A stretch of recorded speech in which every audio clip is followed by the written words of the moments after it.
Should you reach out to your avoidant ex? This is something that a lot of people have because chances are this avoidant probably has not reached out to you since either you or the avoidant went no contact with you. But the most important thing before you actually reach out is to ask yourself these 5 questions. And the first is going to be, are you reaching out to genuinely try to reconnect, or are you reaching out due to your anxiety?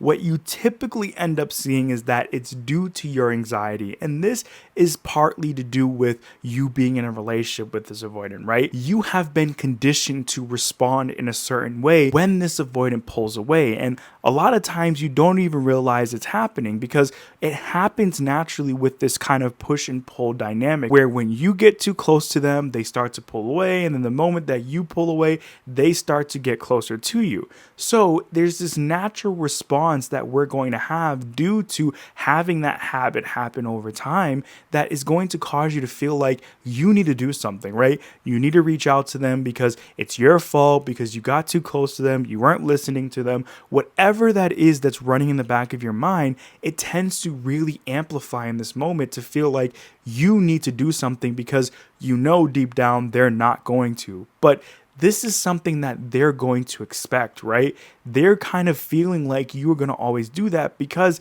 that's how it's been. And that's not to make you feel guilty for what you were doing, because this is typically due to you just trying to do everything that you possibly can to make the relationship work. And instead of them seeing that you are committed and you're wanting to do this because you care so much about them and you love them, they look at it as this is a sign that they can continue to do this, and then you're going to be the one to initiate every single time to try to make this work. So it's so important for you when you're asking yourself this question to be real and authentic, because you already know which one of these it is. It's just, are you willing to accept that it is the other version rather than what you're trying to convince yourself the answer is? Number 2 is, are you considering the pattern or just the fantasy? This is another question that you want to be real with yourself, because chances are you are considering the fantasy of the relationship and what you think it could be like and the hope and all of these different things that go on. And it's not your fault, right? Because there was a good amount of instances where this person has shown that they could be the partner that you want and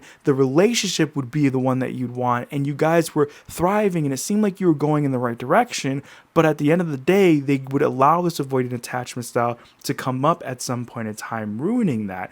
And this is something that a lot of people get fixated on, right? They get fixated on those moments and the hope that they have for this avoidant to recognize that their avoidant attachment style is a problem and actually do what is necessary to heal from it so that that fantasy can become a reality. But at the end of the day, as of right now, that's all that it is. It's a fantasy. It's not really what is going on. And that is the patterns, right? The patterns is what is going to show you the reality of things. And typically that is them pulling away from you whenever it gets too vulnerable and them not willing to do what is necessary to work on this. So when you reach out to them, it probably looks the same every single time. They'll either not engage or they will engage, but this tends to be them kind of breadcrumbing, which is essentially their way of trying to keep you looped in to make themselves feel like they can always go back to you whenever they feel like it. And then the moment that they're ready to try to make things work and you guys seem like you're going in the right direction and things are fine, they get comfortable and then you express some type of emotion that makes them feel vulnerable, and it goes through a cycle over and over and over again. And this is what you have to be aware of, because if not, you can get so lost in that fantasy that you're not seeing things for what they are, and that can hinder you from making the best decision for yourself to know that it might be time for you to figure out what is best for you to completely move on from this person because they're not willing to do what is necessary to work on this. The third question is going to be, is reaching out going to make you feel empowered or rejected? We may think in the moment that we are taking control of our situation and we're showing that we are going to try to do whatever we can to make things work because we want this person in our life, and we're going to go and fight for the things that we want in our life, which gives you this sense of empowerment. But what typically typically ends up happening is that you just feel more rejected when you reach out because they don't give the response that either you're wanting or they simply don't even respond at all. And this causes your self-esteem to be more diminished over time because the more that you continue to go through that, it makes you feel like you are unworthy of the love because you're giving your whole heart and vulnerability to this person and they're just treating it as if it's nothing. So it only makes sense that you're going to have that feeling of rejection. And this is something that you have to recognize because in those moments, you do know that that's a reality of what could potentially happen, but that empowerment, that initial empowerment that you feel about reaching out to them, kind of taking control of the situation, is what can kind of cloud your judgment to see that this is probably going to end the same way that it's always had. And that is, this person is going to make you feel rejected in some way or some form. And you don't deserve to keep going through that over and over again, right? You've tried this more than one time, and they simply are not willing to take that as a sign of your endearment to try to make the relationship work because you love them and you want this to, and they're acting nonchalant as if it's not a big deal to them because that is something that they feel emboldened to do because of how their avoidant attachment style is and what they genuinely believe is going on. So this is something that you really need to be real with yourself when you're asking this because you don't deserve to have to continue to keep experiencing this, which leads perfectly into number 4, and that is, what message are you sending them? You may think that the message that you're sending them is making them see how much you care for them and are committed to trying to do everything that you possibly can to make the relationship work, in hopes that they're going to have this epiphany and want to do what is necessary to try to heal from this avoidant attachment style.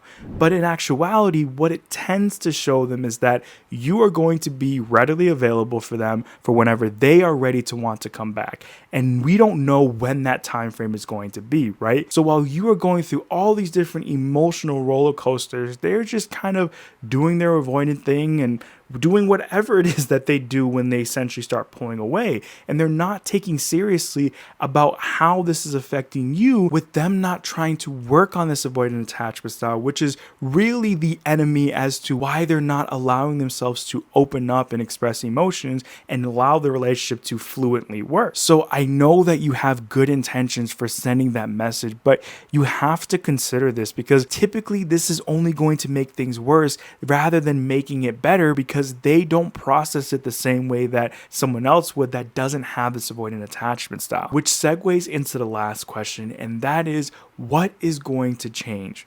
You have gone through this so many times over and over again, and yet this avoidant continues to show up in this way. They continue to run this avoidance cycle time in and time again, and even though they get more and more convincing to believe that maybe they've made that change, it tends to end up right back in this moment. And I know that you genuinely love this person and you want things to work out, and you believe deep down that they're your soulmate, but at the end of the day, you have to accept things for what they are. And that is, this avoidant does not want to do what is necessary to work through this. And you don't deserve to have to continue to go through this game over and over again. You've done everything that you possibly could to make this work, and they're the ones that is not doing that. And the more that you try to get them to realize this and do everything that you can, it's only going to cause them to double down even more each and every time. So I know that this is probably the last thing that you want to do, and that is to not reach out to them at all, but it's so important for you to do that. And if you ask me, I would tell you to go even further, and that is to go completely no contact with this person. And what this really is not you just ignoring them when they send you a message, or you trying to convince yourself each day to not respond to them. It means that you block their number, you delete them on all social media platforms, whatever that might look like for you. It's important for you to completely go no contact with them, because that is what's going to give you the space away from the relationship to start to see how much you've invested into this relationship without them giving anything back. And it's time for you to prioritize yourself and put that into yourself to figuring out what you need to do to best move on from this, so that you can heal. And then when you're ready, find somebody who's going to genuinely want to be in a relationship with you. I promise you that it will be the best thing that you do, because again, you are putting yourself first and figuring out what you need to do to best heal and move on from this. I hope you did enjoy today's video. If you did, please make sure to hit that like button. If you're new here, make sure to subscribe, and I will see you in the next video.